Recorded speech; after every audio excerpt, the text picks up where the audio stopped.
For those of you tuning in, we're going to get started in just a minute.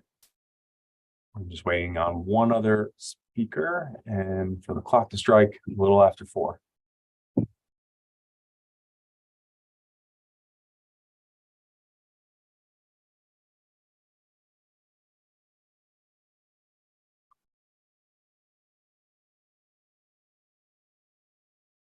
And Charles Janice just joined in.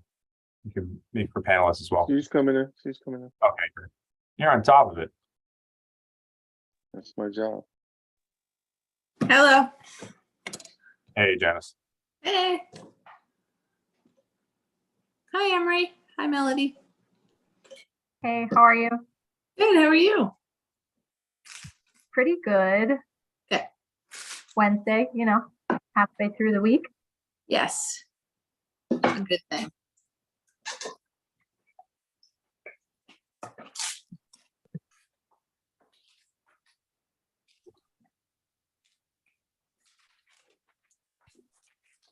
Emery, is Shelley joining us?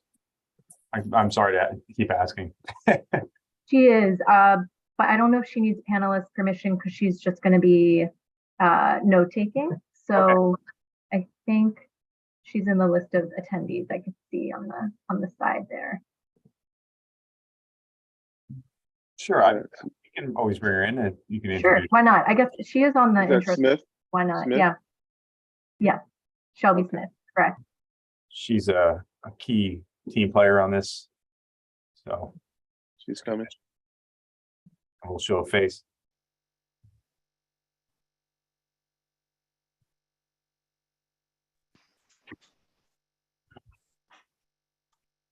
Hey there. Hey, Shelley.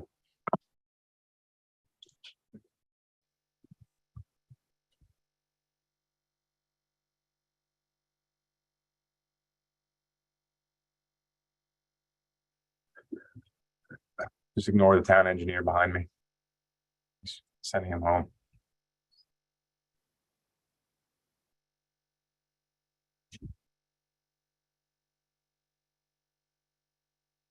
Charles, you want to let Councilman Boovy in as a panelist? Maybe he'd like to say a word just as we're about to begin. Yes, sir. Thank you. So, Jess, I say let's start in like another minute or so, just let people kind of fill in.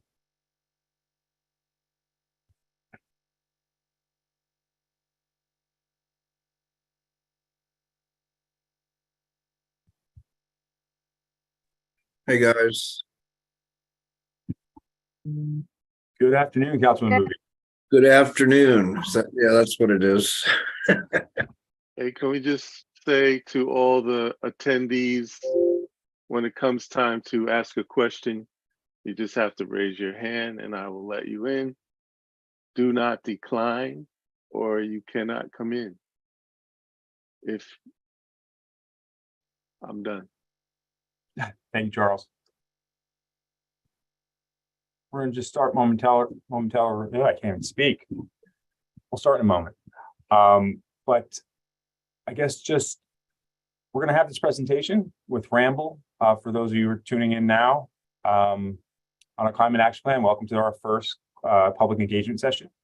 At the end, we'll do Q&A. And as Charles will let you in by raising your hand, as he just pointed out. So just give us another minute or so.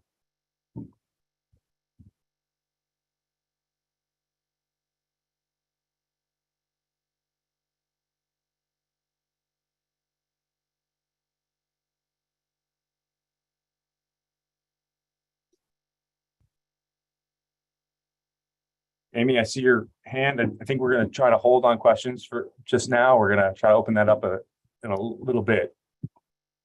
But I think you're welcome to leave a question in the chat. Do we have a chat? Yeah, we do. That you can send it to me directly and I can read it. I can also act as that interpreter. Yeah,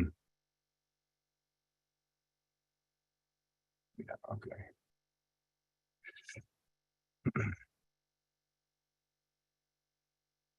Okay, I think we should probably begin.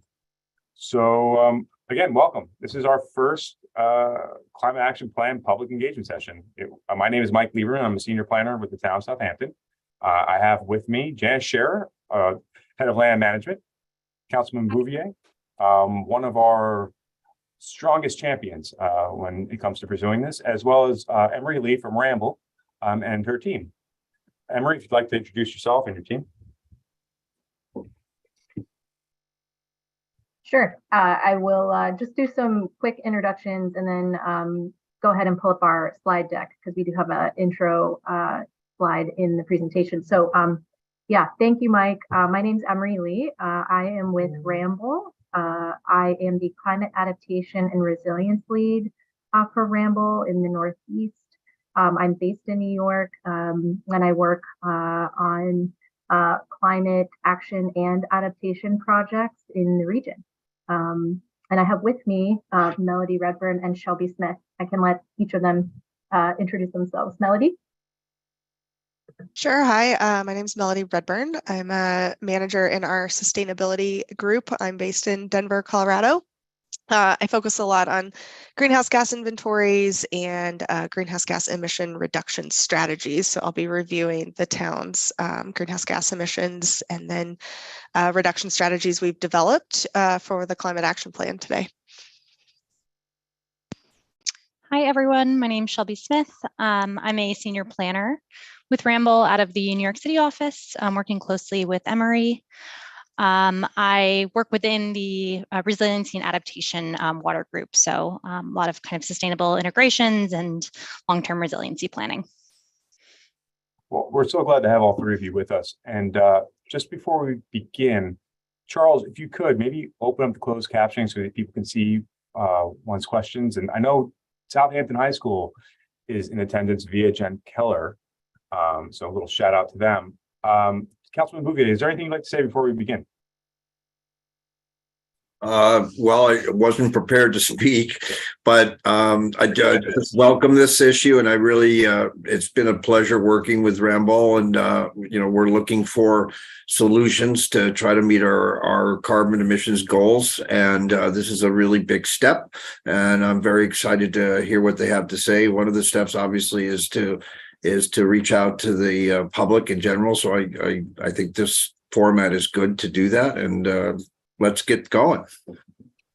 And before we do, Janice, do you have anything you'd like to say before we begin?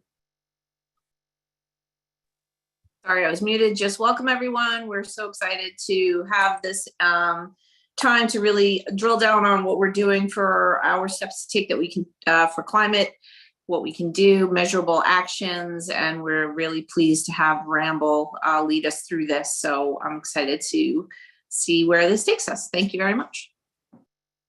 All right, with that, Emery, I'm going to hand it over to you and let you do what you do best. Terrific. Thanks, Mike. Just going to share my screen here. So one moment. Okay.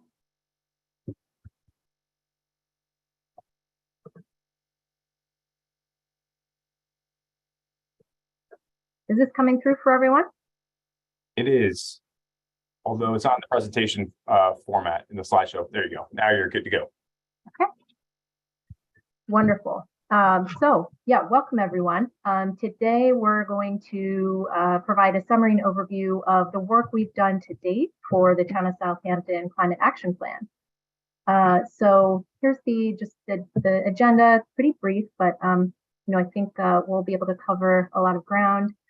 We have been working on this very hard, so we're excited to share this with everybody.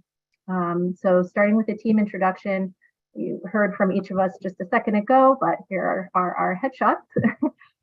And yeah, we've like I said, been working on this with Mike and others at the town. So very excited to finally be at the point where we can engage with the public and collect some feedback and dialogue on the goals of the plan. So a little bit about our project process. I'm going to try to move this down and see if I can,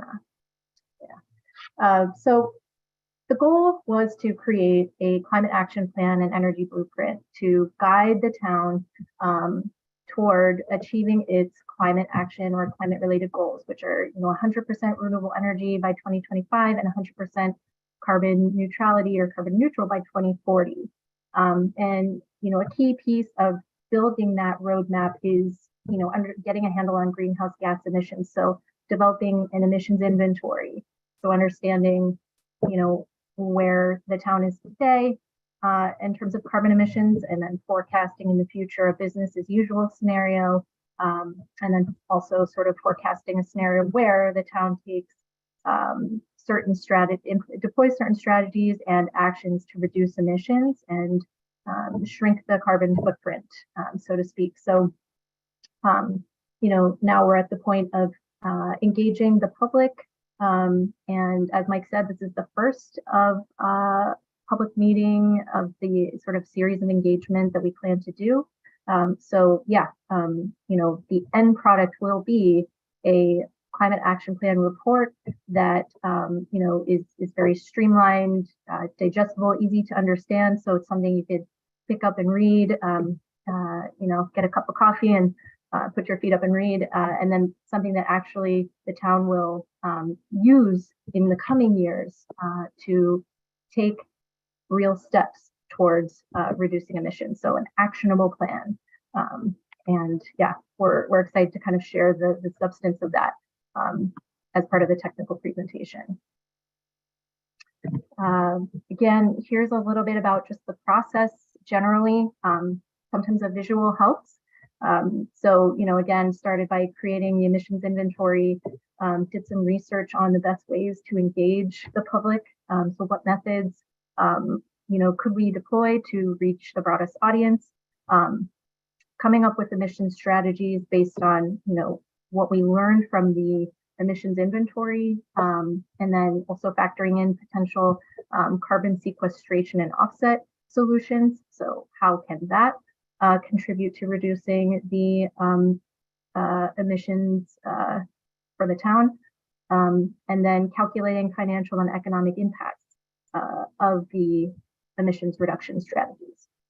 So then obviously, going through some town board work sessions and public hearings to ultimately, have a final plan in hand that can be adopted and then acted upon. With that, let's get started on the technical presentation portion of the conversation.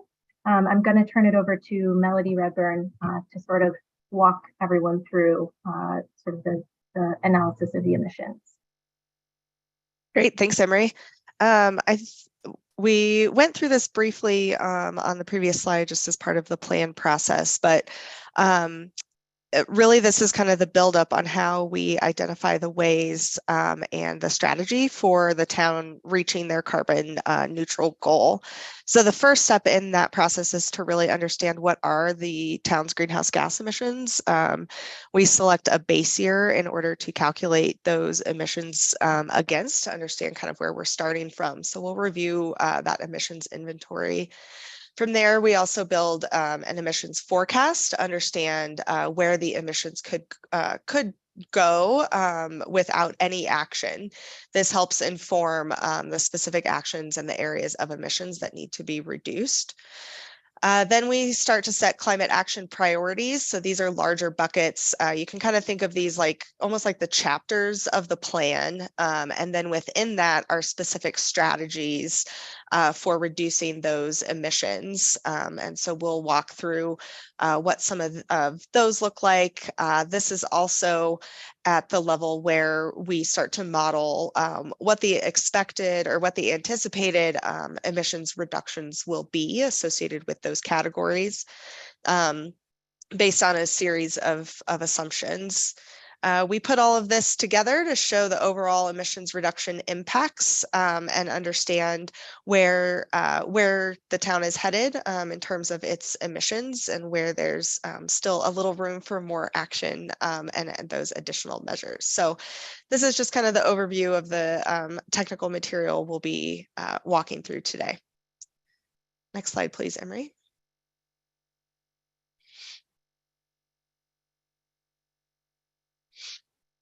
Great. All right. Well, starting with the base year greenhouse gas inventory, the town of Southampton selected 2019 as the base year. This is largely due to data availability and also avoiding the impacts of the pandemic that were quite atypical in 2020 and even into 2021.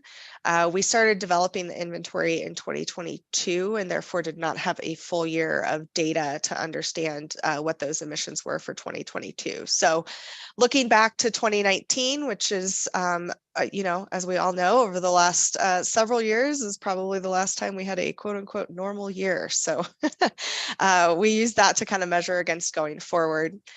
The greenhouse gas inventory is developed using the greenhouse gas protocol for community scale inventories, along with the city inventory reporting and information systems tool.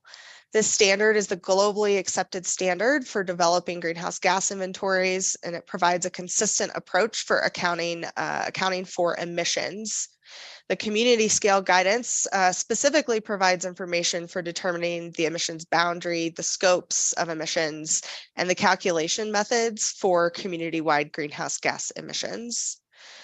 So you can see here in the chart shown on the right of your screen, the major emission sources.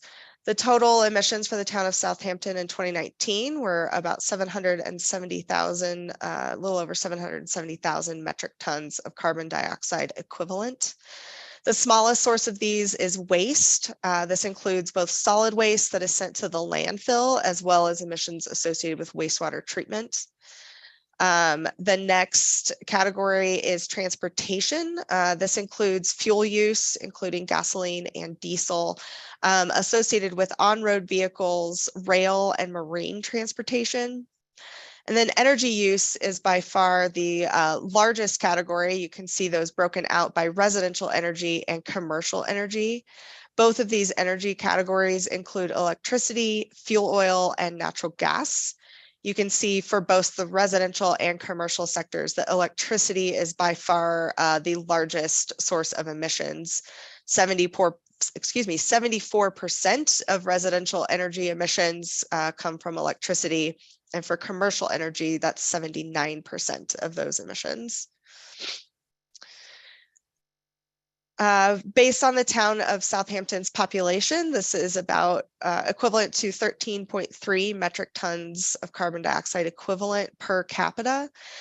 This is very similar to other Long Island communities and throughout the region. So very average, honestly, for what the emissions we would expect for a town the size of Southampton. Next slide, please. As part of the emissions inventory, we also looked at the town operations, so the government facilities and operations that the town owns and operates, also for 2019. The total emissions for these town operations were 4,700 metric tons carbon dioxide equivalent. So that is obviously a pretty small portion of the community-wide emissions, less than 1%. The largest source of emissions is the fuel use associated with vehicles and equipment. There's a wide variety of vehicles and equipment to serve the community, and so this is largely what accounts for most of the town's emissions. It's important for the town to measure its emissions for its own operations, even though it is a small percentage, in order to measure, track, and then take action to set an example for the community. I see some questions in the chat. Emery, do you want me to go ahead and answer those as we're going or come back to them? Mike, do you have a preference? Melody, if it adds to the conversation, you're welcome to answer them as you, but whatever you'd like. Sure. There was a question on the pie chart for the back 2 slides, Emery, on the base year inventory. Yes, fantastic. So the question was, how do the 74% electricity for residential compare to the 79% for commercial? The 74% is, so it would be 74% of that 49% on that residential energy wedge. I don't have the exact number at my fingertips. I can probably get to that fairly quickly. For residential electricity, this was about 282,000 metric tons. Likely there's a rounding error because we're not showing all the decimal places if they're not adding up related to that.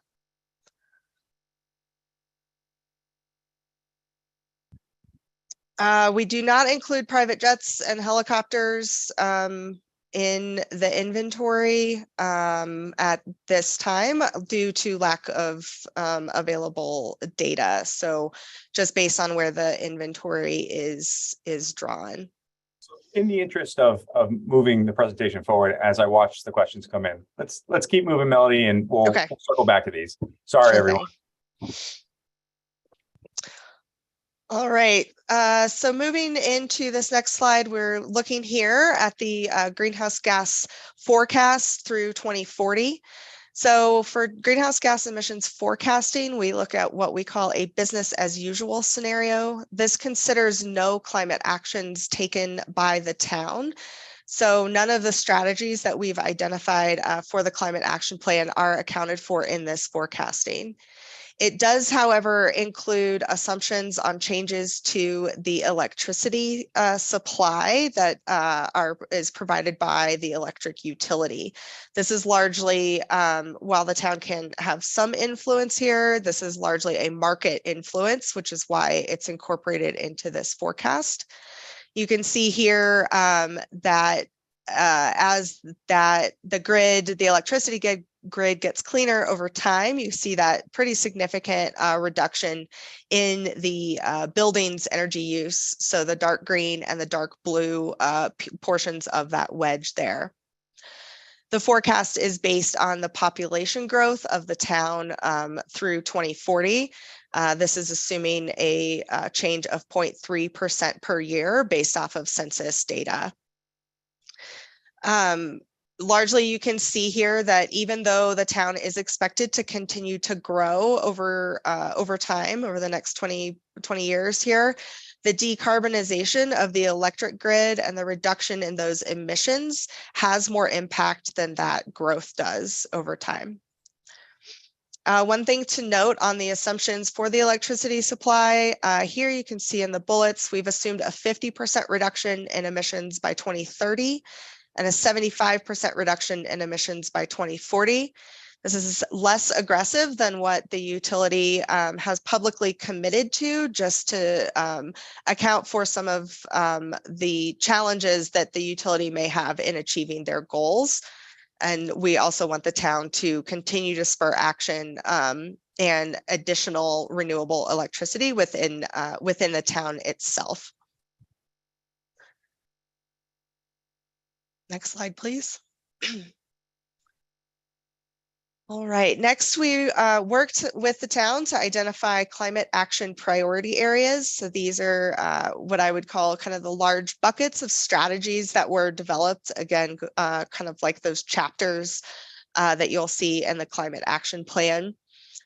These were largely related to both the emissions, but also activities that will additionally contribute to emissions reductions. So for example, sustainable design and land use planning has impacts on buildings and transportation, materials and waste. So it's kind of a cross-cutting priority area there. So we've got 7 key climate action priorities, and we'll dig into these in a little bit more detail in the next slide. Here you'll see those climate action priorities across the top of the screen. And then under each of those are the strategies that were identified in order to reduce emissions associated with either the town operations. So again, specifically the town-owned buildings and vehicles and infrastructure, or at the community scale. So largely considering how, for example, energy efficient buildings in the community are, or how additional renewable energy is added to the town electricity supply, also looking at transportation. I'm not going to go, read each and every one of these. We've got some examples for the climate action priorities that we'll walk through briefly here, but I'll pause for just a few seconds to let folks read through those briefly before we move on.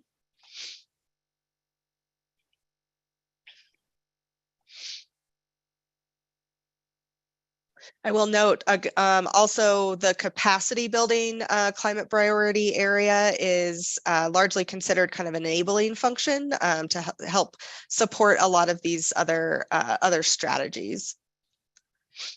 Next slide, please, Emery. All right.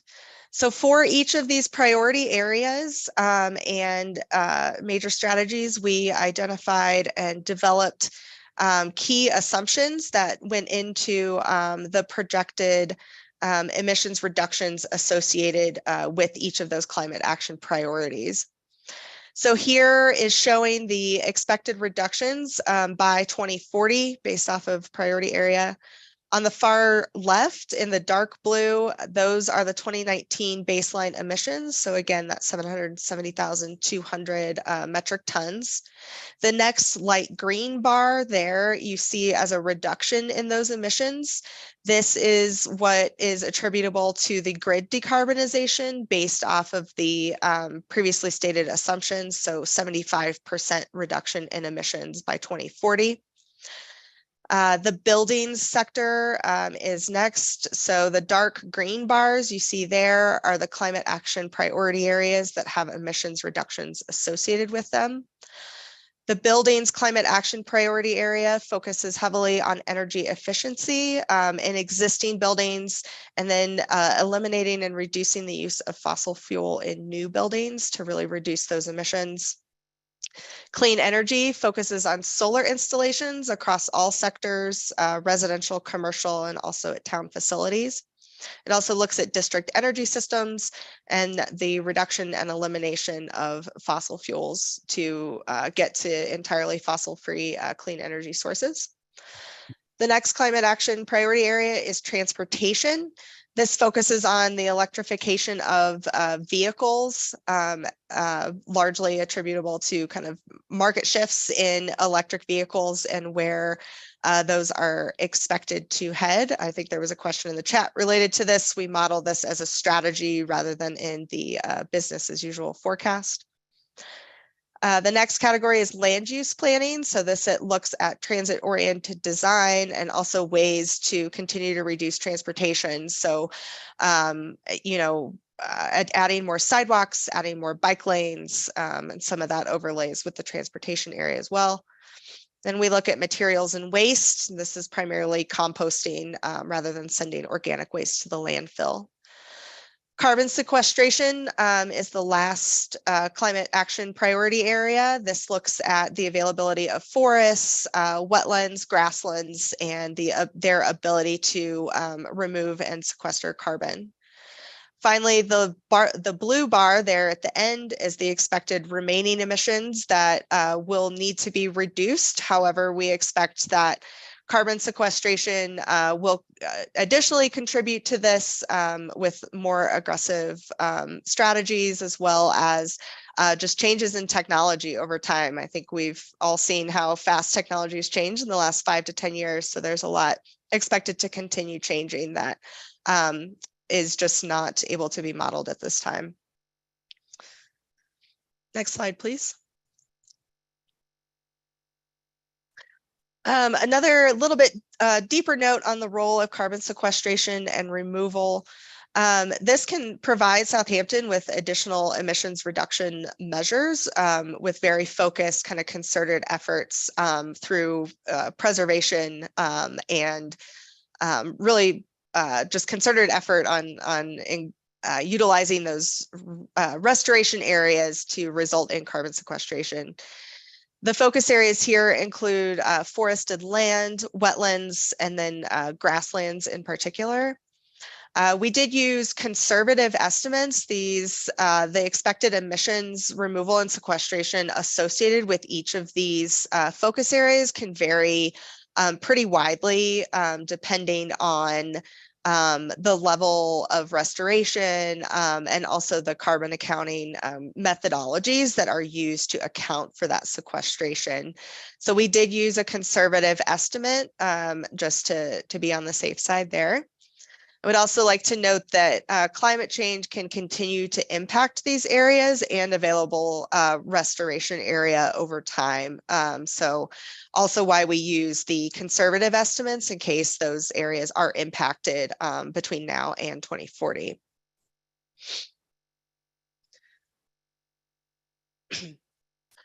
Next, we wanted to talk a little bit within each of these climate action priority areas about examples of community actions and ways that the residents and businesses of the town can really help support the climate action plan. So in the buildings area, two of the primary strategies that relate to the community are looking at sustainable retrofits to existing commercial buildings. So in this area, some examples of community action include pursuing green building pathways, both for residences, but there's also options at the commercial scale as well. Looking at utility rebate programs, along with selecting the most efficient options when changing out equipment. And those utility rebate programs can often help offset the costs of those if needed. New York also has a really great property assessed clean energy benefit financing program. So this looks at helping to finance energy efficiency retrofits or adding renewable energy. And rather than paying for it upfront, it can go through your property tax assessments. The next strategy is looking at new construction. So this again is focused on those new additional buildings that will come in, and it's very important to look at the energy efficiency and also the types of energy that are used in those buildings. So pursuing green building pathways for new builds. This can also include implementing very energy efficient equipment, also looking at reducing or eliminating the use of fossil fuels in those buildings. And again, there can be state and utility incentives for this as well. Next slide. Oh, thanks. This climate action priority area is the clean energy. This focuses on increasing low carbon and renewable energy generation in residential and commercial sectors. So of course, installing solar is a great way to do this. Other methods are also looking at heat pumps to replace especially fuel oil and propane, but also natural gas furnaces as the technology continues to develop. There are today readily available cold climate heat pumps that can be used in colder areas. I know that's often a concern in the Northeast just with the climate there. So that technology, again, has changed significantly just in the last handful of years, and those are ready and on the market now. Other ways to increase low carbon and renewable energy generation if on-site solar is not a viable option is to look at utility green power programs as well.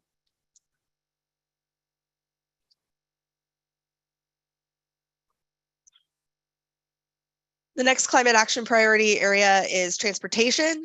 So this looks at sustainable transportation throughout the community. This can include everything from converting your own transportation to alternative options, so electric vehicles or commuting, increasing bike use, things like that. Also installing and developing out the charger network for electric vehicles. We know that now that electric vehicles are readily available on the market, but charging stations are certainly lacking. And so if you're a business owner, this is one way that would spur some of that sustainable transportation. And there are a lot of incentives available coming through some of the federal and even state policy for that. Another way is to work with the town to identify locations for increased alternative transportation options, especially at the neighborhood level. If you know of good areas or places that see a lot of bike traffic, for example, but don't have great bike lanes, that's an option to have the town work with the town to work on adding those. Materials and waste. The strategy here is focusing on waste reduction and circular solutions. So this focuses really on getting waste out of the landfill primarily. So this includes practicing good recycling practices, understand what can and cannot be recycled by your provider to reduce contamination in those recyclables so they don't end up in the landfill. And also increasing composting. So whether that's in your own home and backyard or participating in town composting events when available. And then also looking at just reducing use of materials and waste through buying used. Buy nothing groups are rapidly increasing kind of across a variety of communities as an option. Utilizing reusable containers, again, just in an effort to keep things out of the landfill.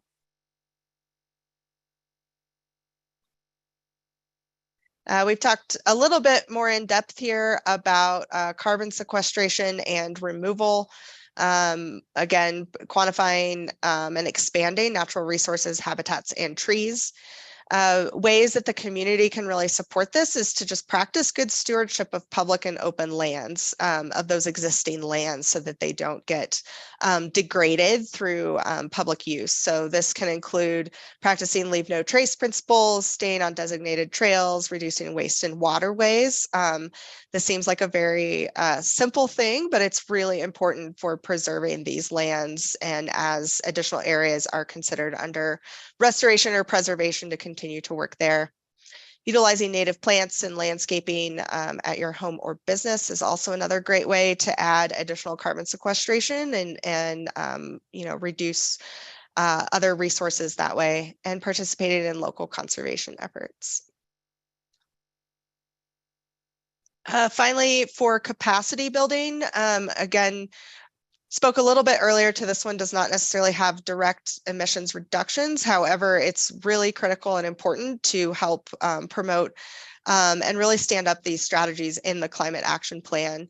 So the town is committed to increasing industry and community education and training. So the community action here is to really just participate in those town public processes and educational opportunities, particularly things like this meeting, to ask questions and to voice your thoughts on the climate action priorities, and also invite your friends and neighbors. And with that, I'll hand it back over to Emery. Thanks, Melody. Yeah, just a little bit about next steps.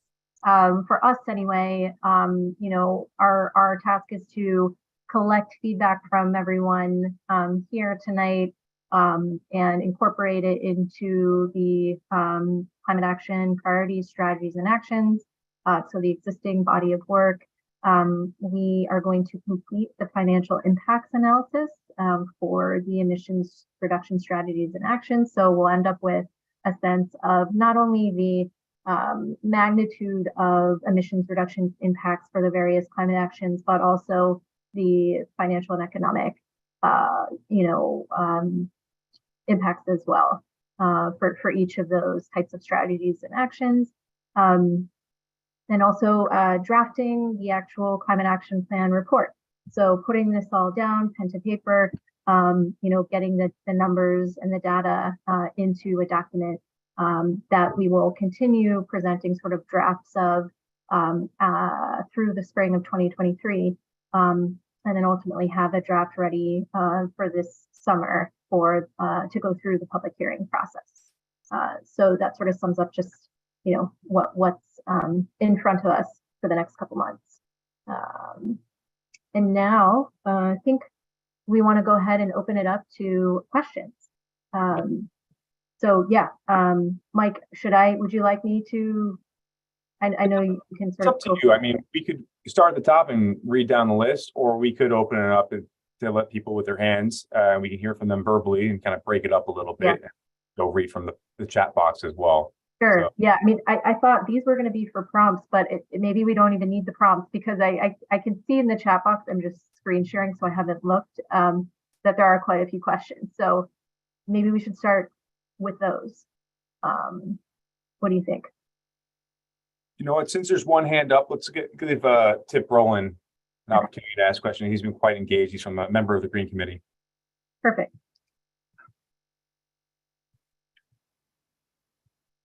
Coming in. Thanks, Charles. You want to keep the share up? Oh yeah, should I go ahead and take that down maybe? You might end up referencing it if there's questions on specific Okay. slides. Okay.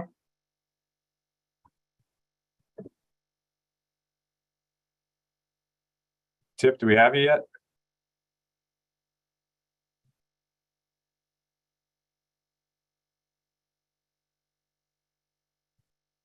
Tip, you have to unmute yourself.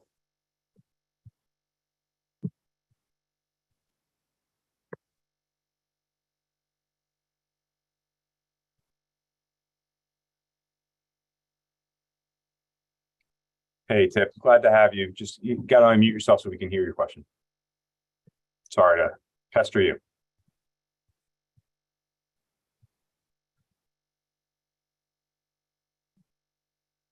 Okay, is that okay? Go ahead. Okay. My question was really about the way the presentation came across. I was very impressed, by the way.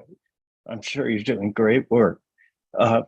The initial reading implies that electricity and fuel oil are sort of equal as to the ability to influence them. And of course, whether you heat your house with fuel oil or electricity is your decision. How our electricity is generated is not. Hopefully it will be one day, but at the moment, we're entirely dependent on lifeline. So when the statement is made at the beginning of the presentation that electricity is the worst offender, whereas later in the presentation, you quite sensibly recommend that we switch to electricity.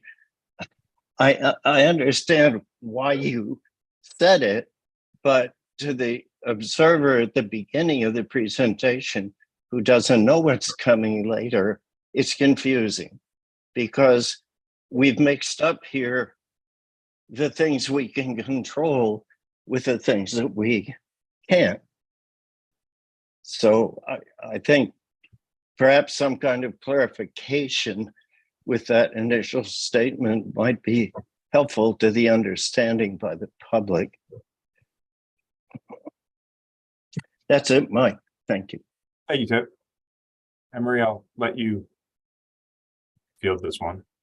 Sure, yeah. I think perhaps maybe you might be referring to the slide on the 2019 base year emissions where it was residential and commercial broken down. Is that correct? Yeah. Yes. Melody, do you want to revisit just, that slide, comment on sort of what it was showing? I know it was showing the breakdown, right, of like residential and commercial consumption, right? And the distinction with the sort of fossil fuel driven piece of it. Yeah, I think the discrepancy may be coming because electricity is used in every home and business, right? Whereas heating may come from natural gas, it may come from fuel oil, it may come from propane. So those overall percentages are less for the heating sources, whereas electricity makes up a much larger component of that because it applies everywhere. The difference is also in the emissions that are associated with that electricity or fuel oil or natural gas, for example. So it's entirely based off of the consumption that is used, and that consumption we received from the utility providers, whether that's the electric utility or gas or estimated uses. And so that's why the percentage changes. I understand that. If I were to look at that slide at the beginning of the presentation and not read the rest, I would consider that the best thing I can do to restrict emissions is to reduce my electricity use.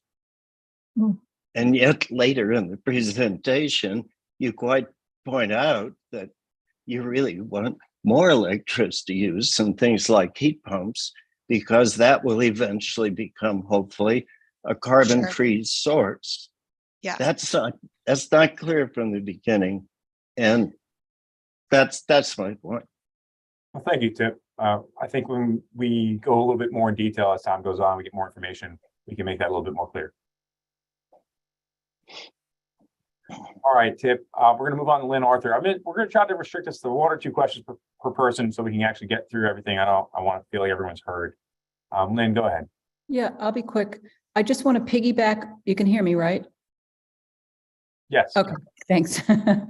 I want to piggyback on Tip's remarks. I agree with his observation.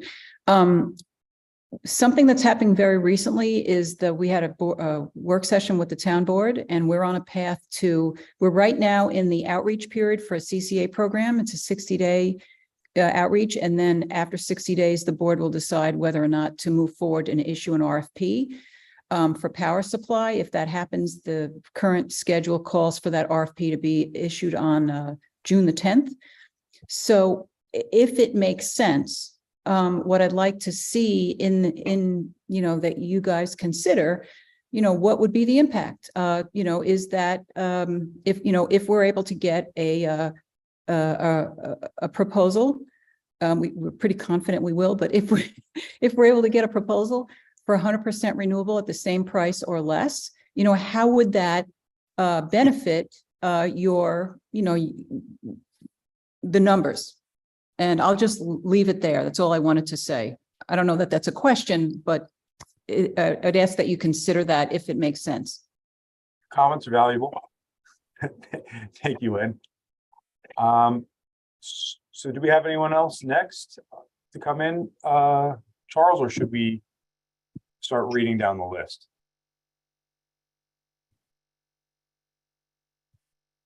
All right, 2 hands up, 3 hands up. So, Paul's coming. Okay, great.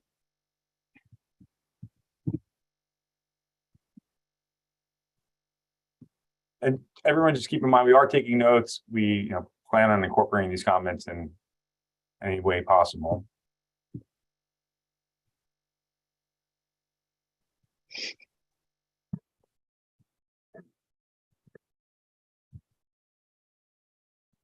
Okay, Paul, Yeah, go ahead.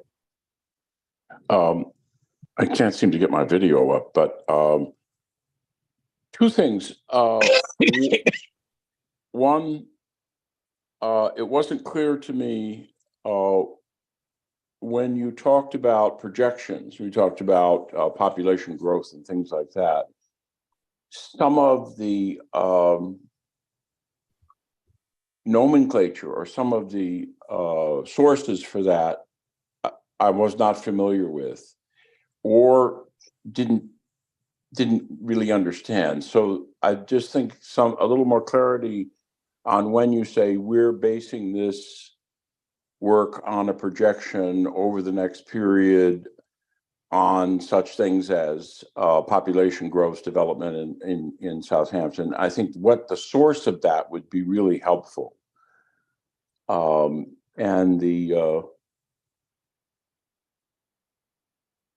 that was the main thing. Yes. Thanks. Thank you, Paul. Melody, I know you've taken a long look at the data and where we're getting. Yeah, and I think we can definitely include that, excuse me, especially in the narrative of the plan. It's largely based on census projections that we received from the county. But we can, be sure to include those data sources a little more explicitly. Could I follow up a question on that? Sure. Well, I mean, I guess the reason I got concerned is that there was no way in the world we would have been able to project population growth before COVID. And that just, as all of us who live out here saw the huge influx of people. So it just seems to me that needs to be pretty well thought through, whatever the projections in whatever area it is. I think we need to really think about that because we really did experience, as everyone else did, an enormous change in the population. So, which was in some ways climate related, if you like, but that's all. Thank you, Paul. Okay. And when Diane, you're finished- next. I'm sorry. Let me just make one comment. When you're finished, please mute yourself, just because I'm seeing a lot of people entering. Trying. Videos, and I want to make sure we don't pick you up. Go ahead, Diane. Me? Yep. Can you hear me? Yes. Okay. I'm just wondering, with the traffic that's out here now, it will increase as the years go on if we increase building, and where you think that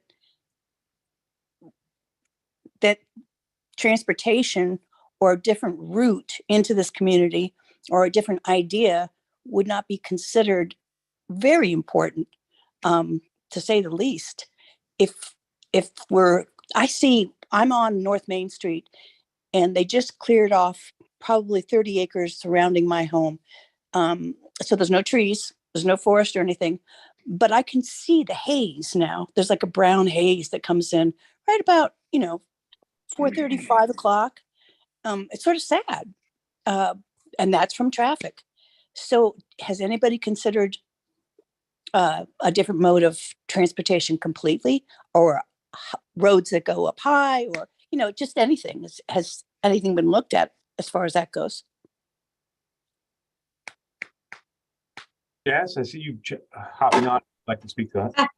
Well, I would just say yes. I mean, alternative transportation, right? Emery, you can really speak to this, but if we don't have alternative modes of transportation, including the train, bike paths, shared mobility across the town, that's one of the biggest gauges of, a sustainable community, I would say. So I think that long-range planning absolutely has to include all of that. Yeah, and just to piggyback on, and add to the response, the examples of actions that were shown on the slides were like more community focused, but we do have, and what will be included in the larger plan is also actions that the town can obviously take. And some of you may be aware of this already, but I know off the top of my head, one of the recommendations under the transportation climate priority area is to have a study done, a detailed feasibility study done for different types of alternative sort of public transit modes. So if it's first and last mile connections, that sort of thing. I think it was Mike, was 2009, the Volpe study. But again, for 2012, it was about a decade ago, or more at this point. But revisiting that kind of study for the town of Southampton, I think it was that study in particular included the East End, so the five East End towns. But yeah. So that's the biggest thing also, Emery, and just Diane and all that, we've been working with Assemblyman Fred Thiel to really work on, the infrastructure bill and getting the railroad sidings that we need in order to get that train. That was the Volpe study was all about, being able to get the Long Island Railroad off the tracks when they're not running their 2 to 3 trains a day, and we can have more of a scoot train going back and forth between our hamlets. And that was what the Volpe study and SEEDS, Sustainable East End Development Strategies, was all about. Yeah, and I'd also just like to add, because it's seeing the haze from the emissions of trucks and cars going by is really indicative of why we're doing this in the first place. And it's a long-term plan to move forward. And there are these technologies that are emerging. The conversion to electric cars is now upwards of 10%. And the technologies that can also support that, you've probably seen in many other cities. One I think of right away is Santa Barbara, and Chicago, interestingly, that they are really replacing their public transportation with electric vehicles. There are heavy duty machinery, vehicles, trucks and those kinds of vehicles that are now being converted to electric that are doing well. The one thing that Michael alluded to early on was that the thing that's not catching up with that is the infrastructure to support charging those cars. But there are companies like BB Pulse and others. You see some companies that are trying to convert their business model to do exactly that. That's really promising. And a big one, particularly with roads, is inductive charging. There are some places in the world, particularly in Europe, where this has been implemented successfully. So what we're trying to do here is gather the information and the input to solve that exact problem that you're experiencing by reducing that emission. That's a big sector of the emissions problem. And, it's hard, as it is hard to predict technology and its advancement and where it is. We're doing this so that we can fix that problem going forward as a long-term plan for the town. The goal is in 2040. Might not seem that far away, but technologically it's light years ahead. There's a lot of things going on. But anyway, I just wanted to make that comment. Thank you. Sorry to interject. Thank you, Councilman Bouvier. Thank you, Diane. I think Tony's next. Oh, hi, I'm Tony. First off, thank you for doing this. I grew up in Quad. My mother grew up in Southampton, and my wife and I have a home in Hampton Bays. And we're also on the board of 2030, which is about mobilizing 500 million citizens to cause a reduction in gigatons 60 in 2030 to 41. If we do that, we stay inside 2 degrees centigrade, which is livable. Anyway, I'm curious about how to stay involved with this. This is the first time I've come to it, that I've seen it. I'm excited that you're doing this. So many good questions and ideas I've already gotten in the half hour I've been on it. And including the possibility that transportation could work out on the east end and the South Shore is real, and it's urgent. I love the idea about getting more charging stations and getting what you call the Volpe plan interim trains would be enormous value. And people coming out, if there was charging and there was a big presence of electric, would go that way, including trucks, imagine. So my question is, how do we stay involved with what's happening? And that's really the heart of it. This is a great intro as far as I'm concerned, but now what? What is a citizen who cares about? Sure. Well, there's going to be a few opportunities to involve you. One, getting your feedback and comments now is the beginning of that, and informing you, of course. But as you're aware, we have to adopt a plan. There's a whole public process. We'll have work sessions with the town board, public hearing, and those are the times that we want to hear from you as well. That's where our elected officials want to understand how the community feels about these recommendations and how we're addressing climate change. So how do I get? What do you, Michelangelo? Is that what you go by? Or Mike, either. Okay. How do I get my name and email on some list to be contacted to participate? Well, why not? I'm going to put my email in the chat, and I'll be able to follow up with you personally. And for all those of you who want to connect with me, please do so via email. And we'll start there. And I think also through the Green Committee, getting your participation in that is a really wonderful first step into really getting more involved with some of the sustainability initiatives that the town is pursuing. Okay, so if you send me your email, I'll send you an email and just follow up. Sounds perfect. Okay, I'll do that today. All right. And feel free to reach out to my office, Tony. Feel free to reach out to my office. Great, John. Hey, can you tell me? I'm really a rookie. What is your office? I'm sorry, I don't know anything. I'm a councilman in the town. Gotcha. So you can go to the town website and you'll find Mike's address and Janice's, and you'll find all those names on there. And I would suggest that you think about visiting with us. There's a schedule for our sustainability committee. And that's a good way to see all the other, there's a lot going on. This is just one part of it, and get involved that way. So I appreciate that. Great, John. Will do. Thank you. So that's Southampton, NewYork.gov. Gotcha. Yep. SouthamptonTownNewYork.gov. Okay, what he sent me was Mike Lee, Southampton Town, all one word, .gov. New York. Here you go. I apologize. I'm reading too many comments. I don't remember my own email address. Okay, so in the interest of time, Tony, I will circle back with you. So it's your name, Southampton Town. NY.gov. NY.gov. Southampton Town, NY.gov. Mhm. Thank you. Oh, I you think got it. Margaret is next. Margaret? Thank you guys very Oh, much. a pleasure. Thank you. Thank you. Hi, everyone. I'm apologize. I'm not going to go on camera. I'm actually in my bed with a cold, so please excuse me. Not COVID though. Thank you for having this. I literally just got the email about an hour ago and luckily saw it, so I was able to join. And I'm glad to hear that these initiatives are happening.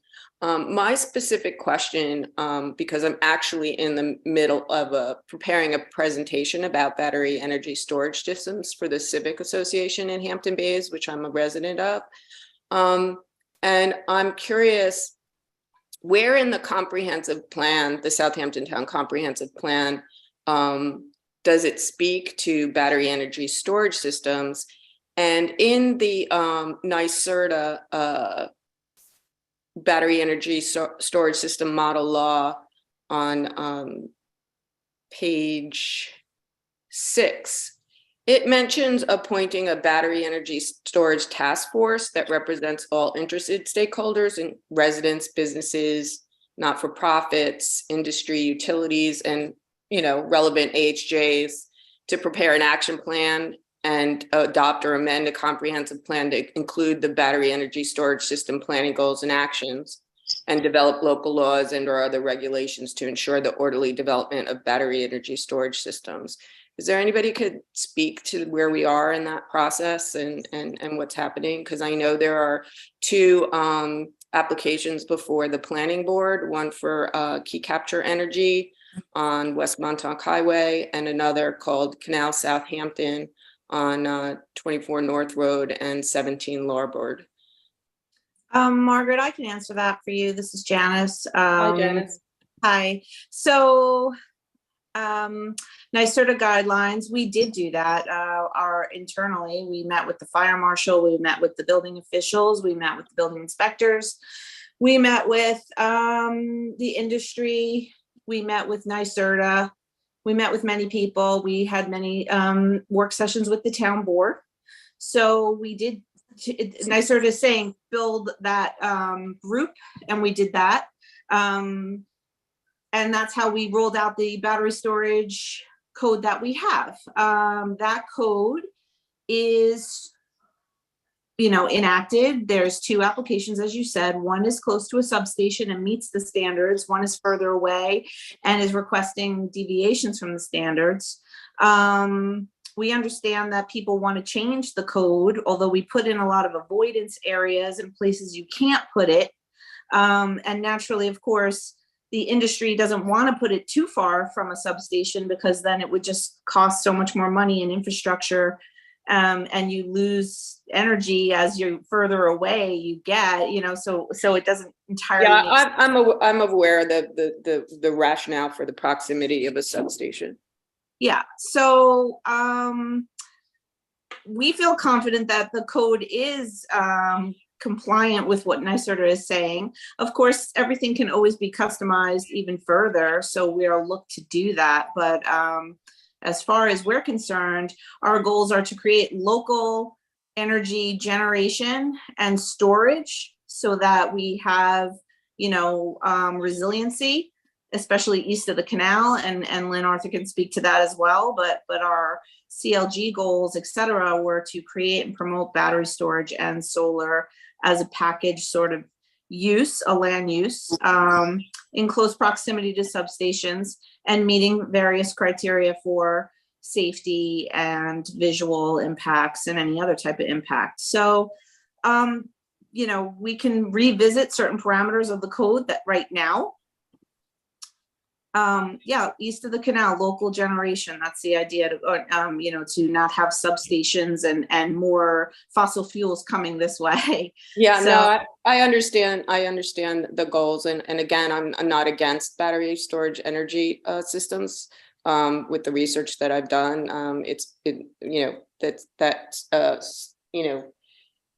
filling in gaps with the globally in a lot of locations. But I guess going back to my question about the task force, is there a list of people who are on it, and what residents are on it?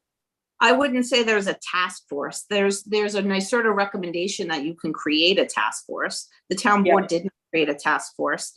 They tasked my office, land management, with creating a battery storage code in cooperation with the entities I named. So if the board wants to create a task force, of course, that's their, they can do that and appoint people to it. And we can go forward from there. But at this time, there is no task force in that way. I saw a couple of questions in the chat about wind energy conversion systems. Yes, those are allowed in single family residential areas. And also people can create like a solar battery situation in their own homes and isolate from the grid, although LIPA doesn't like you to do that because they don't want you to be able to come back into the grid and not be, like electrocute someone working on the line. So there's a lot of still coordination that has to happen between homeowners, wanting to go off the grid and being on the grid. Sorry. So as far as your, and we can work further on the battery energy storage code to figure out what it is that the concerns have not been addressed. Thank you, Margaret. Thank you, Janice. I think we have next Dan Welter. And I see you enjoying a car ride. Hopefully you're parked. I am parked. Hi, everybody. Thank all of you so much for a considerable amount of work on this and a really great presentation. My understanding is that food waste is a significant contributor to global warming. And I have been following the partnership between Drawdown and Southold Town with a composting program that was a pilot project. I'm hoping that in Southampton, although we have a vibrant composting program with leaves and trees and so forth, I hope that it's being looked into to also do something with food waste.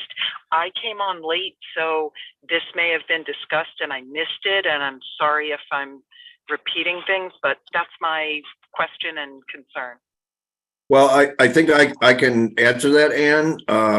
We're looking at organic waste composting as part of our transfer station. We have a pilot program that's going up this within the next month or so in Hampton Bays, and to test that out, make sure that it works well. But that's a big goal. You're absolutely right. It's a huge component of emissions problems, emissions altogether, and it's also a big part of our waste stream.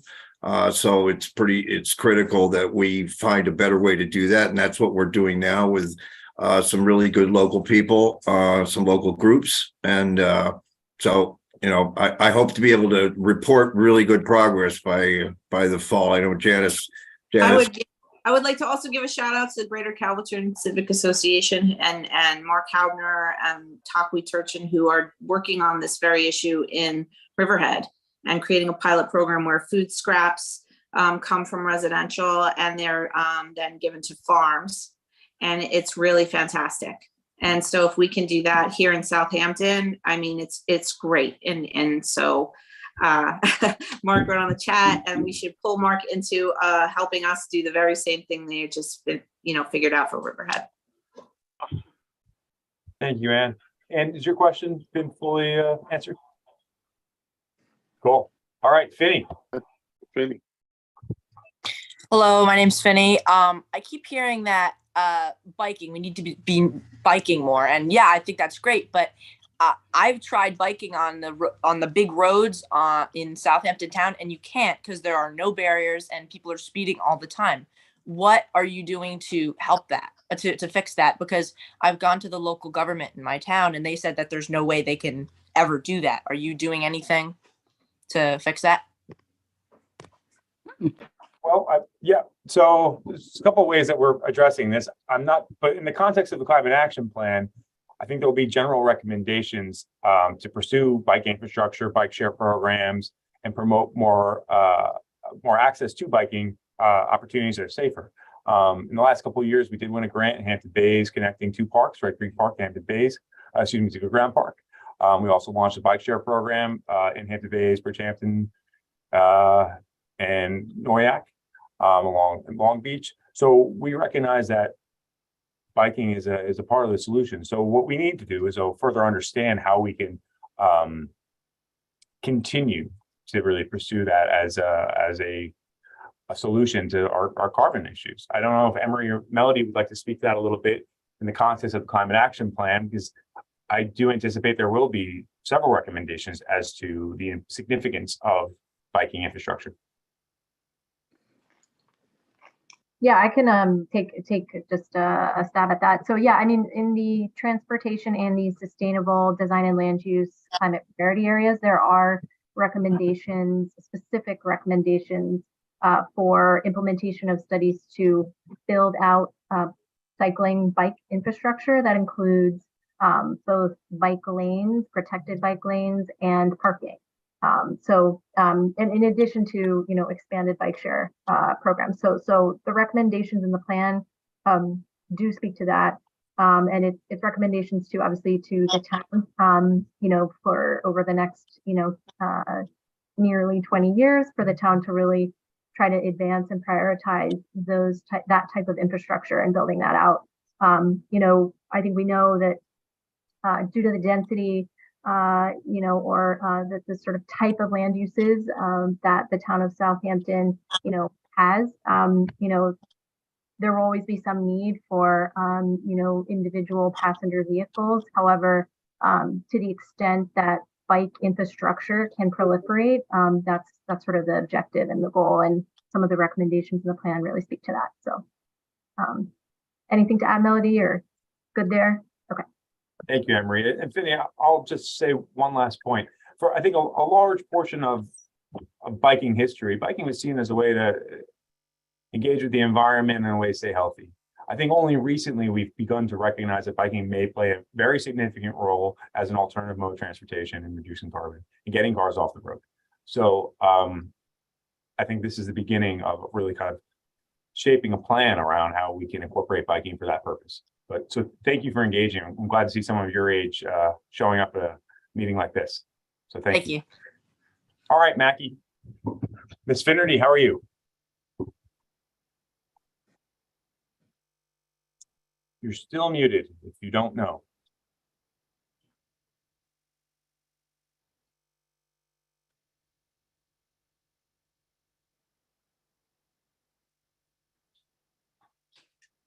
Mackie, we can't hear you yet. You're still muted. Charles, if you can unmute her. I can only ask. I thought you had all the power. If I had that much power, And while we wait for Mackie to unmute, I will say we should all thank Charles, and if Sage is working with you for setting this up and being the maestro behind the scenes.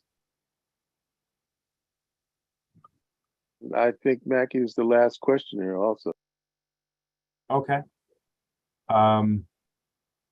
I did notice some questions in the chat that maybe we would like to touch on.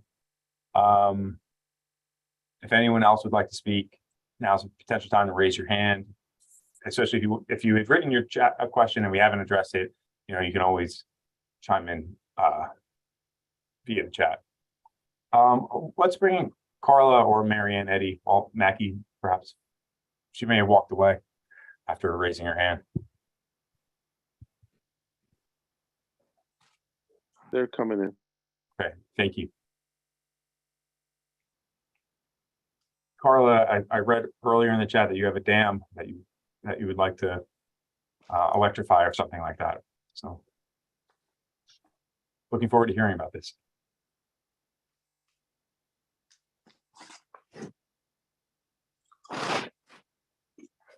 Okay. So I see Mackie's audio is connecting. And it's muted. Carla, would you like to ask your question at this time?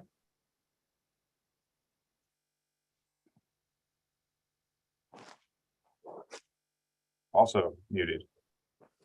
Yeah, here we Okay, are. Here great. I am. Glad to have you. Hi there. I really appreciate the invitation. I have a few questions. I'm obviously a real engaged person from my community.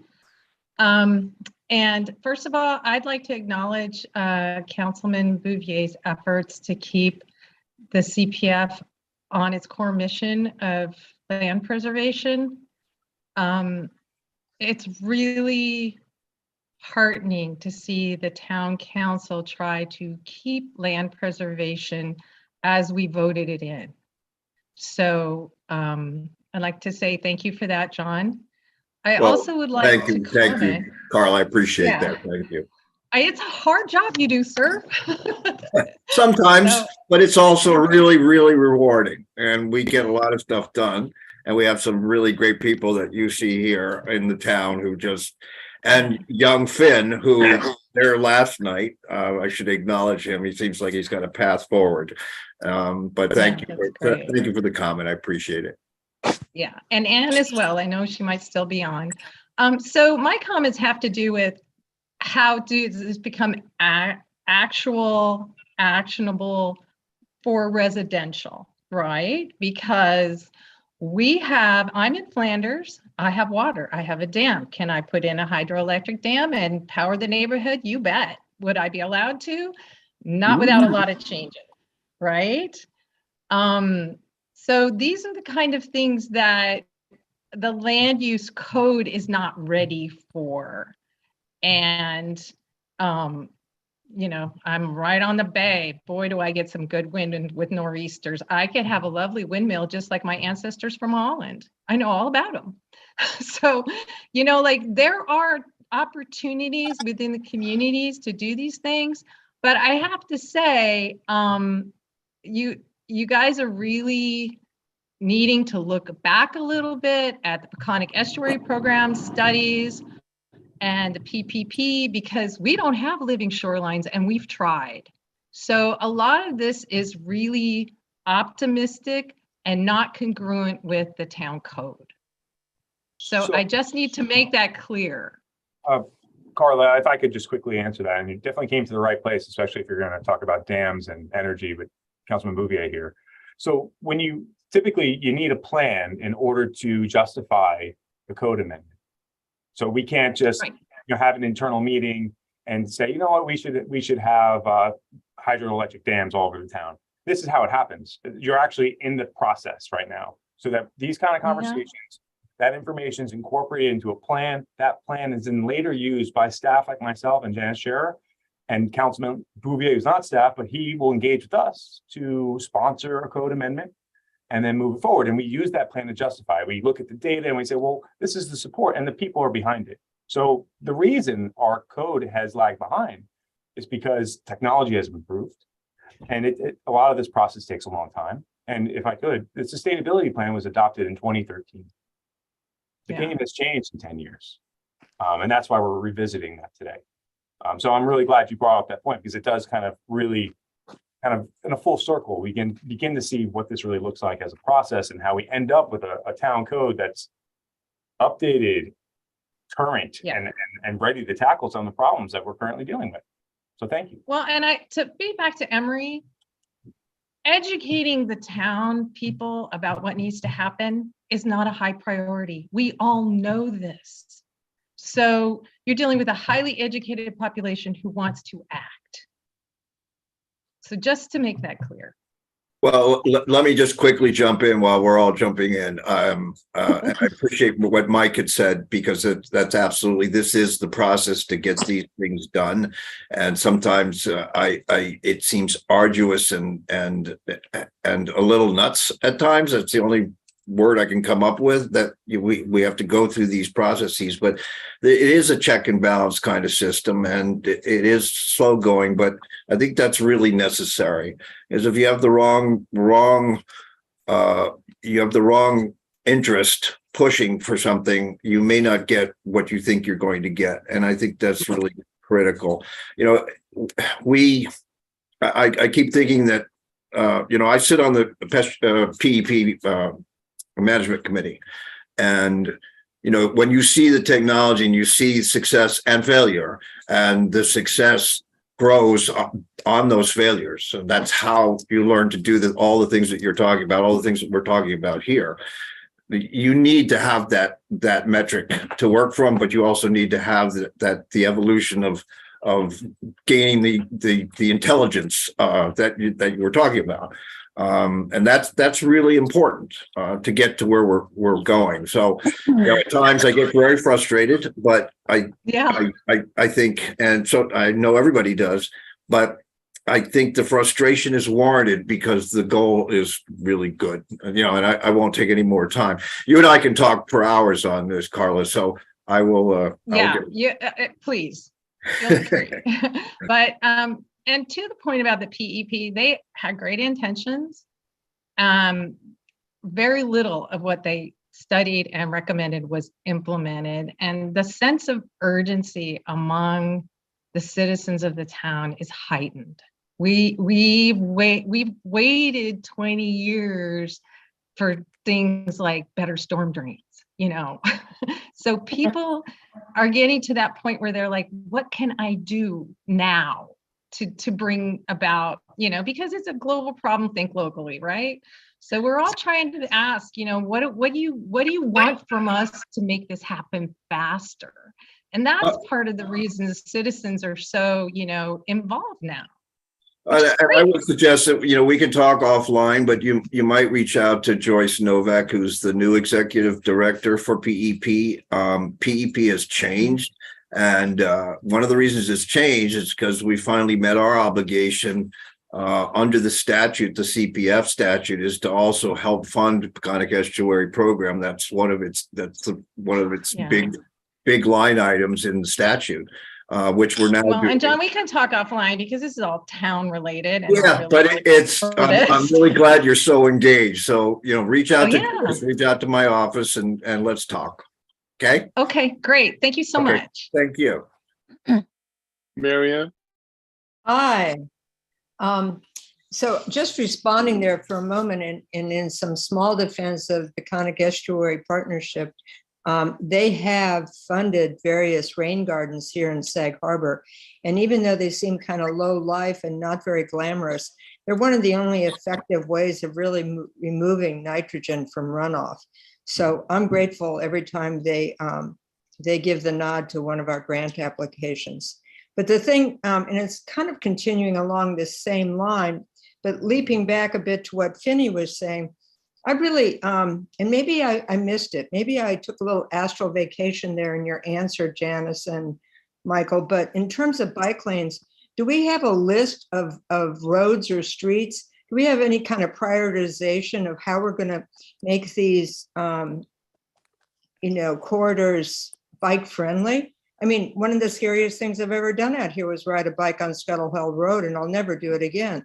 How are we approaching that in a more tactical way, not big line strategy, tactics? How are we making this a more bike friendly place? So as someone who learned how to ride a bike on Scuttle Hill Road, and look at you. You don't see me biking very often. I'll say this. There was the Suffolk County Hike Bike Task Force that both Janice and I participated in pre-COVID. This did create a prioritized list of where we would want to improve or have improvements to biking infrastructure and bike routes, bike lanes, etc. As you're also probably aware, the town just recently submitted a grant in conjunction with the county as well as Trust for Public Land through, I think, the RAISE grant. That's a federal program for $5 million to do a plan. Now, so often, such as the Hike Bike Task Force, these prioritizations, these documents are not to be built necessarily. They're conceptual. You're looking at this, you're getting a high level idea of where these could be. The RAISE grant, the purpose of this bike route, and this is really to cut through the hamlets to Montauk, connecting us, is to be 90% built. So that plan is designed to be constructed. But this is something that we've recognized as an issue. I'm sorry, Emery, to steal the mic, and Melody, if you want to touch on biking as well. Again, you get a climate action plan that has a whole argument as to why biking is so significant in the community, then leads to the next action, which is perhaps a more detailed inventory list with the ability to actually build these locations, but we need the funding to do so. And typically, a lot of the roads that we're so concerned about aren't even town roads. So we have to coordinate with the county and coordinate with the state. It's a process. But yeah, it's terrifying. Off the record, it's terrifying. Janice, do you have anything like that? Also, in the past, we have had the South Fork Bikeway that they, even before my time, they tried to institute, and there was a lot of pushback because a lot of people didn't want bike lanes on their roads and various reasons. But this is 2023, and we really need this, and we need to be coordinated and comprehensive about it. So, sort of like I don't want to see a bike lane from my house is just, that's not really going to, back then maybe people were more concerned about it. Now it's a way of life. We really need bike lanes. So we have to get that back around. The reason I reference the raised grants, it's also off the road in many instances hopefully using the utility line. So, we need that kind of spine to really build off of. And that's our hope. The first is get the plan. Second would be then go into construction. And then third would be to build off of that. But there's very much a chicken or the egg conversation. Why are we going to spend so much money? Who's going to use this? And then people say, well, we don't use it because it's not safe. So, and that's been kind of the conversation for some time now. But I think we're making some significant progress. I see Andy Morris is joining us, and another bike enthusiast, and with a bike behind him. Andy, would you like to ask your question? You're muted, Andy. I'd like to make a suggestion about budgeting. European communities like in Denmark, they use an exact amount of percentage of the highway funds for biking every year, instead of just like what Southampton town does, look for grants or whatever money's left over. So maybe we can, if we're really serious about biking out here, we need money for it. So a percentage of the highway funds, instead of like I just said, instead of just like whatever's left over to do it, grants.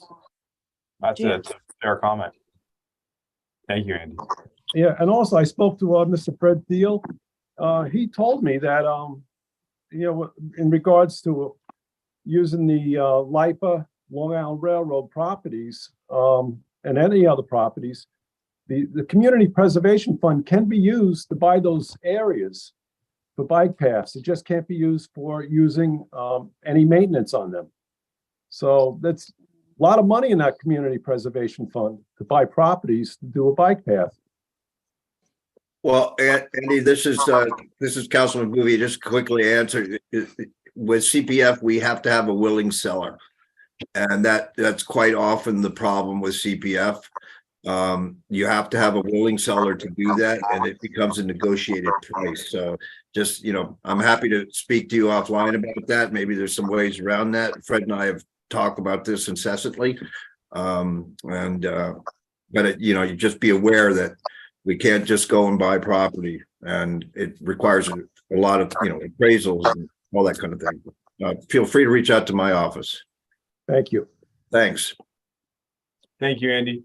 CS, I see that you also joined. I'm sorry we missed you. If you'd like to ask your question or comment. Yeah, hi, thank you so much. Yeah, I'm curious why we wouldn't include private jets if we're really serious and, people are talking about the urgency about, reducing emissions. I don't know, I haven't seen the numbers, but, I would guess that the private jets and the helicopters and the yachts are big contributors. So if you're talking about taking my, little middle class, little car and a little 3-bedroom house and asking me to invest in a $50,000 electric vehicle that I don't really know the science behind how that cobalt is mined and all that, but you're not even seriously looking, you're not even including private jets and yachts and helicopters. I'm just not sure how serious we're really looking at actually doing something real. Are we talking about real data here? You're talking about, reducing some number That's not a real number. I mean, I think before looking at, changing middle-class people's lives, you got to look at those private jets. And you got to, I mean, let's look at real numbers here. And we're talking about New York State, the goal is to reduce New York State emissions by 95%. What is Southampton's contribution to that? What if we wipe out the whole town of Southampton, even the private jets, or keep the private jets, keep those guys, but wipe out all the rest of us, stop all our electricity use? What kind of dent are we going to do in that 95% reduction in New York State? I think not much. I think we middle-class people don't have a big impact on the issues of New York State. I think it's LaGuardia, JFK, big industry, private jets. And if we're really serious about this, let's look at real numbers here. I mean, this is a data-driven situation. Let's talk about real data. Well, thank you, CS. Emery, can you speak to the transportation data? I don't know if we defined it just by vehicular. I think we did.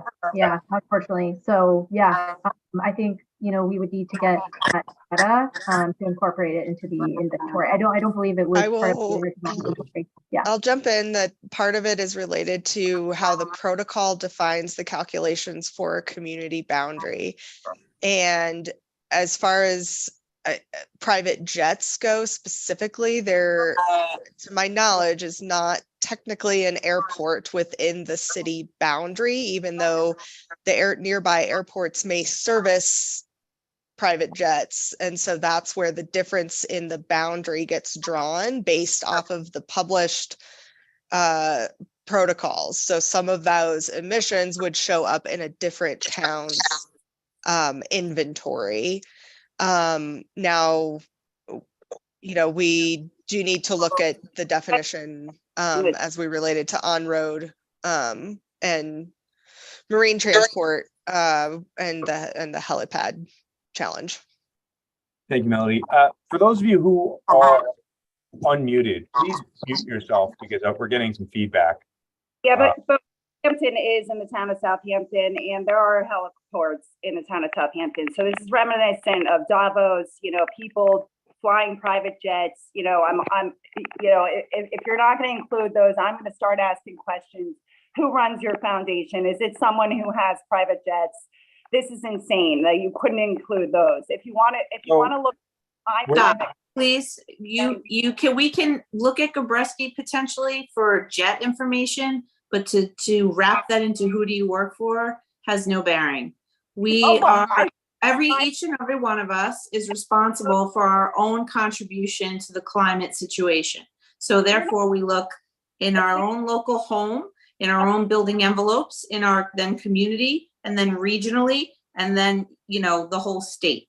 So I just think that the best approach is to say the comment of you should include private jets, and us to say, we'll take a look at that. Thank you, Janice. Thank you, CS. You want community involvement if they agree with you and rub your back and tell you how great you are. Look, there are small middle-class families here who can't afford a Tesla. And there are billionaires who can take buses and trains just like the rest of us. But you want us to switch to buying a $50,000 car and not even look at all these private jets and helicopters. I think it's important. Let me just add this. It's important that you recognize the jurisdiction of the town.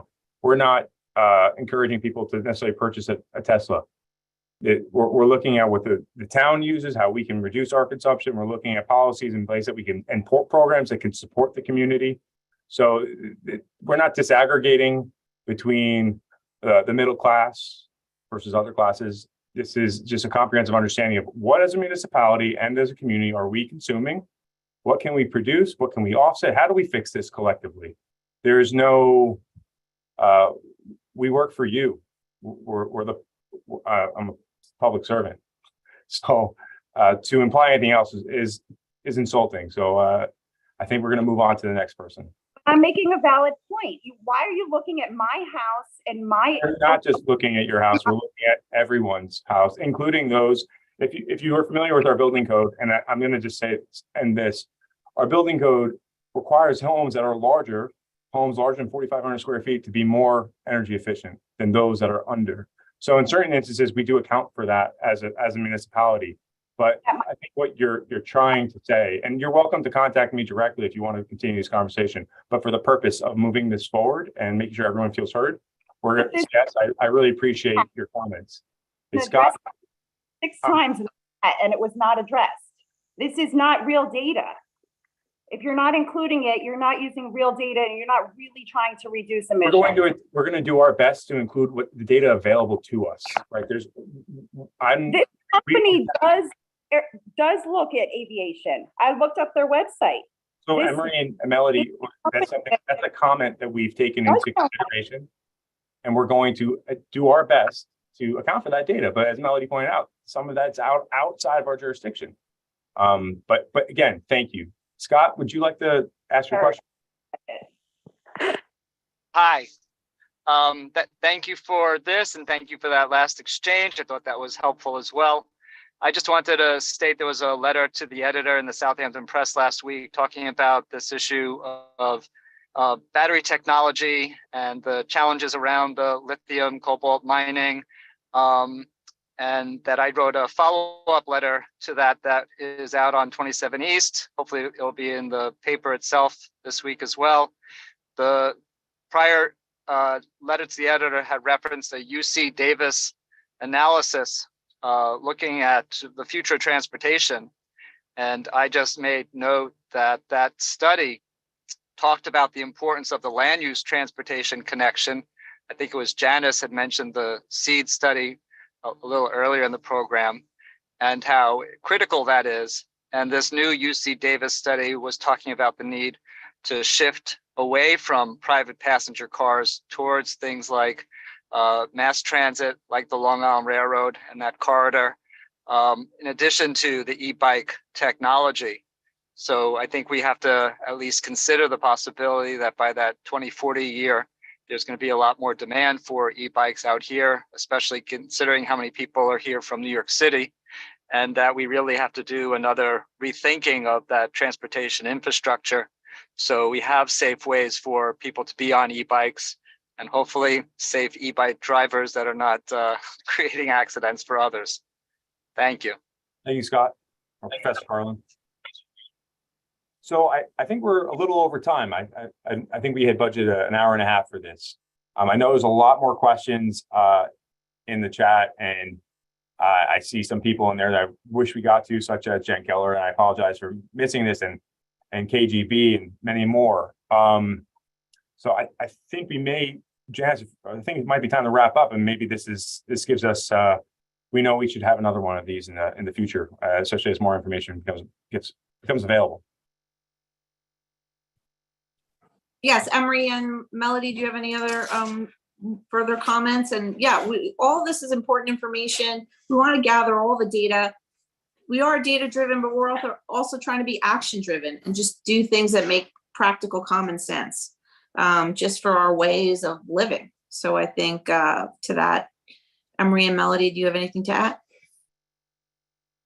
Just that I wanted to thank everyone. I actually was very impressed by the number of participants. I was not expecting so many, so this is great. And yeah, I just want to say we appreciate all the comments, all the input. You know, I think that the plan will be better off because everyone's voice will be taken into account. So yeah, thank you, everyone. Thank you, guys. Thank you, Emery. Thank you, Councilman Boovie. Thank you, Janice Scherer, and for everyone else who participated. And Charles, last but not least. Just before we go, Jen has said, you know, how do we provide more input? Do we have an email that we can give Mike? That you know, if you'd like to provide emails to Mike at mlieberman at southampton.gov. Yeah, give us some, you know, your input, and we'll take all of that into consideration. And then, you know, as we move forward and we have more to share and more, it's an iterative process, you know, so it's a good thing to get more input and be able to, and this will be recorded. We'll put it on our website, right? I think so. I'll try to do. It's also on YouTube. Oh yeah, on our YouTube channel and our website, we'll create some forum, and we'll create a repository for you to provide more input. So thank you. So just really quickly, Mike, I just want to reiterate that this process is at the very start. The collection of data, a lot of the comments I think are really spot on. And we'll take those into consideration. I've certainly heard some interesting things today that are new to me as well. So I just want to thank Rambo for your work. It's a slow process to get there, as we all know. But I think for the most part, this is something that we need to do. We're not telling anyone what to do or buy cars or whatever. We're not doing that. This is a way for us to form a pathway forward to get to the goal that we're trying to get to. And if we don't start, who will? So. I like the idea that, we can set a model for other municipalities. I think that comment was made before. What are they doing? We are working regionally with our local East End municipalities in this same vein. And I know there's quite a few municipalities around the state of New York that are also working on this in various ways. It's just starting to roll. So thank you very much, all of you from Ramble. And thank you, Mike. And thank you, Janice, very much. Appreciate your work. Thank you. And thank you everyone for your time. Thank you, Emery and Melody as well. You're both muted. See you, everyone. We'll see you next. Bye now.